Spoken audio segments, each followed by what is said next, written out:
Hemindra Hazari is with us, and he's a veteran banking expert, and has a strong view on the economy as well.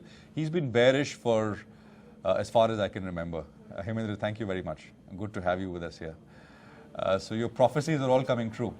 I mean, the banking system, what we've seen with PNB just yesterday, this shows that immense stress, and that's now starting to come out. See, what we are seeing today is just the beginning, the tip of the iceberg. And I've been saying this for about 1.5 years to 2 years now, that there's going to be a tsunami of bad debts which is going to hit the banking sector. And the market, as usual, seems totally unprepared for even this type of news, which I say is just the tip of the iceberg. And there's a huge wave. You know, there are going to be two to three such tidal waves which are going to hit the banks. And even now, today, the senior management of these banks are not willing to commit that when this is going to get over. They're still saying that, you know, fourth quarter also is going to be very similar. So at this moment, you know, and I blame the market really. The market should have, you know, the warning signal should have been raised much earlier. The signs were very visible. But unfortunately, everybody in the market seems to believe in the recovery coming in the second half. And when we come to the second half, we are told that no, recovery will come in the following financial year. And actually, things are deteriorating while we have these rosy predictions. And therefore, when you get such negative numbers, the markets tend to slump. So I would like to say, you know, the analysts, TV commentators all have to bear this responsibility along with the bank management and the Reserve Bank of India. Just one point. So one is assets going bad further. The other is bad assets already there being recognized now. How would you differentiate between is the latter happening or the former happening? In this particular quarter, the third quarter, I understand that the RBI has told, you know, each bank that they have to identify certain accounts as NPA and provide for them. I'm told also that such accounts are not standardized across various banks. And I think it would greatly help the market if the RBI were to go public with this, because I think there should be greater transparency on the part of the Reserve Bank of India to disclose to the market like which are these accounts, because in certain cases I understand that, you know, there are certain corporates in one bank, but they won't be included in the other bank, although the bank may have exposure to those corporates.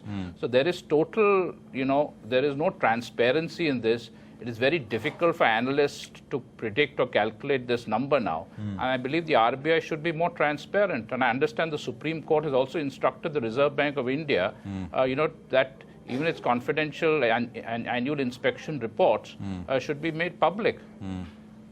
Yeah.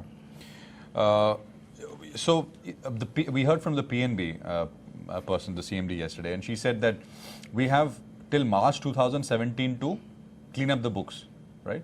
When I say clean up, we mean show what is bad, provide for them, and then whatever, deal with them, right? And wait for the recovery and things to get better. You think that is going to happen? See, by March 2017, at the way things are going, there will be no net worth left. I think that's what the market is signaling when you're getting these banks at 0.2, you know, of their book value. So very clearly, the market, of course, wisdom has dawned rather late. Of course, wisdom is still yet to dawn on some of these new private sector banks' valuations. Because looking at the losses, practically every PSU bank now is reporting losses in third quarter. And what we saw among some of the new private sector banks, that they were able to meet analyst expectations on profit growth, which is very, very surprising. So what we are seeing today is that, and even globally, what we are seeing is that, you know, the markets have lost confidence in banks. Many banks globally in the developed economies are trading below book. And in India, as I said, the government banks are trading, you know, at valuations where there doesn't seem to be any book left at all. No, so then there'll be capitalization, right? See, I mean, a bank like PNB, what do you think will happen? It has to be recapitalized. Correct. But the point is, then the market should allow the government to increase the fiscal deficit significantly. Now, today we have the RBI governor effectively telling the government that you cannot increase the fiscal deficit. And if the fiscal deficit is increased, you know, he will not pull down rates. That's what he's effectively telling the government of India. In which, you know, it's a very strange case that a democratically elected government is being dictated to by an unelected central bank official.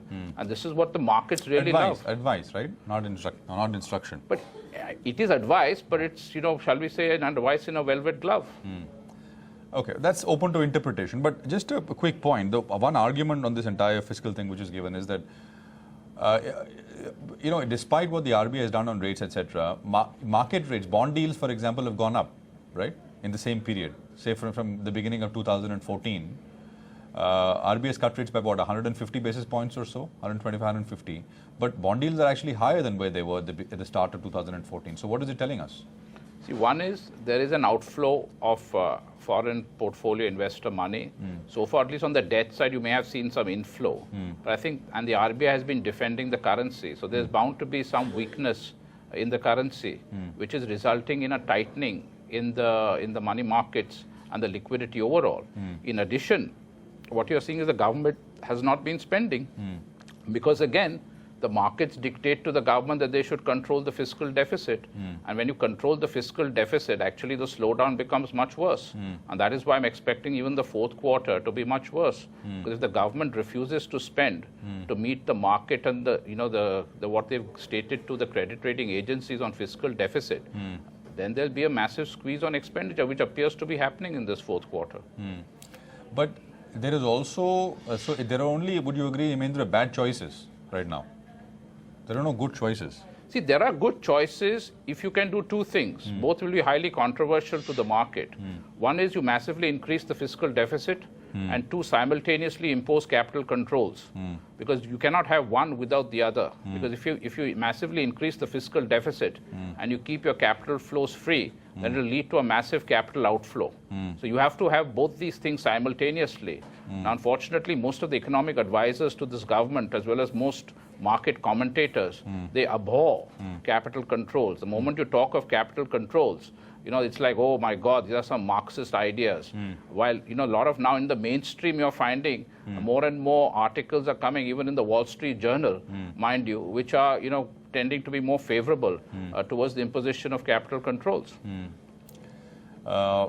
So that is one option, which you say is a good choice. And the other is to continue on this path of fiscal consolidation, maybe not contract the deficit, but let it stay at last year's level, as what happened in the last budget.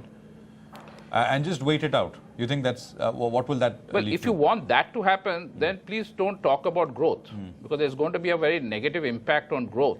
If you do not want growth, if you do not mind, very poor corporate results, if you do not mind this rise in NPAs, then by all means continue with your fiscal consolidation and keep it.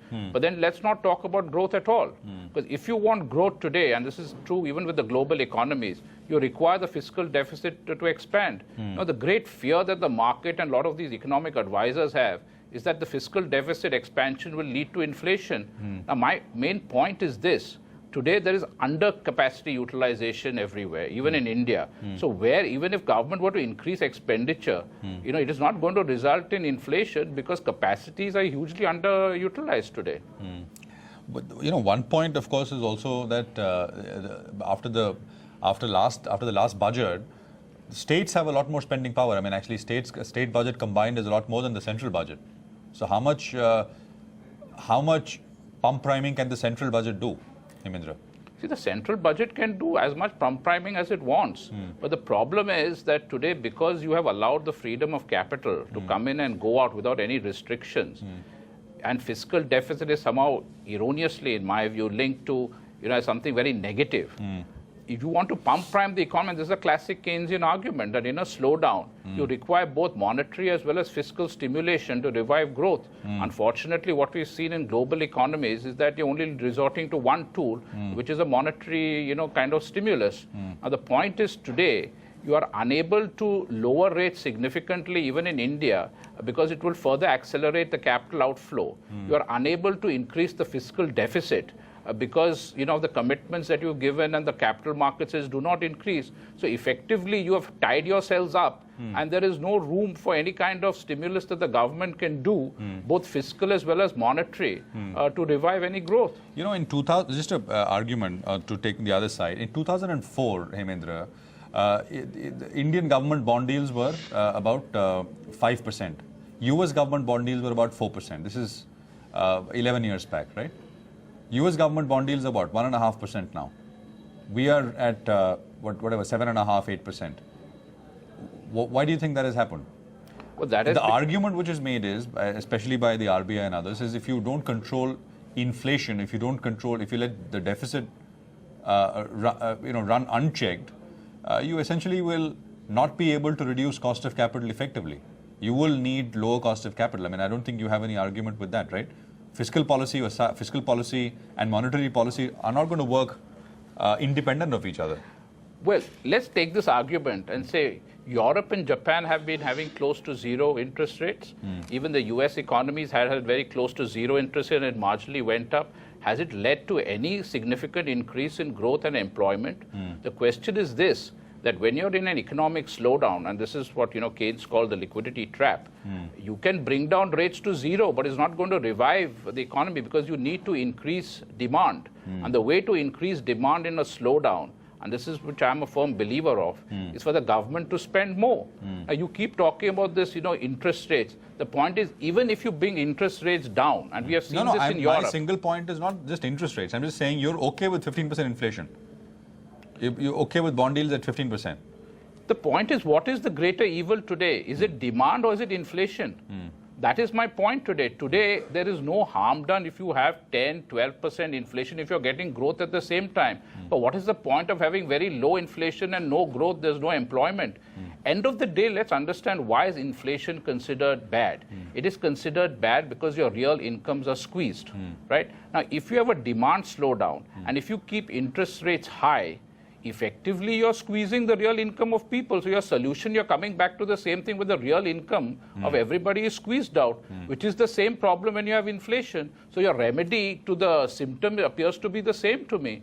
So my point is, I do not mind higher inflation. Let's not go and confuse that with hyperinflation, like you see in Venezuela today, for example. So I don't mind if inflation is 10, 12%, but if you're getting growth, if you're getting nominal GDP, which is high, if you're getting more order, sales growth in companies are happening, you're getting greater employment, then this results in higher incomes for everybody. Okay. All right. Fair enough. Hemindra has been of that view, and we it's an interesting, actually the only debate running up to the budget that's on the 29th of February. All of industry is now firmly behind your idea of increasing the fiscal deficit, Hemindra. See, 1.5 years ago, the bond guys are all against it, obviously, for obvious reasons. The equity guys and corporates are all in favor, but not so much the bond market fellows. Okay, I have to take a break, Hemindra. We'll leave this here, but we'll have more discussions on this leading up to the budget. Thank you very much for coming in.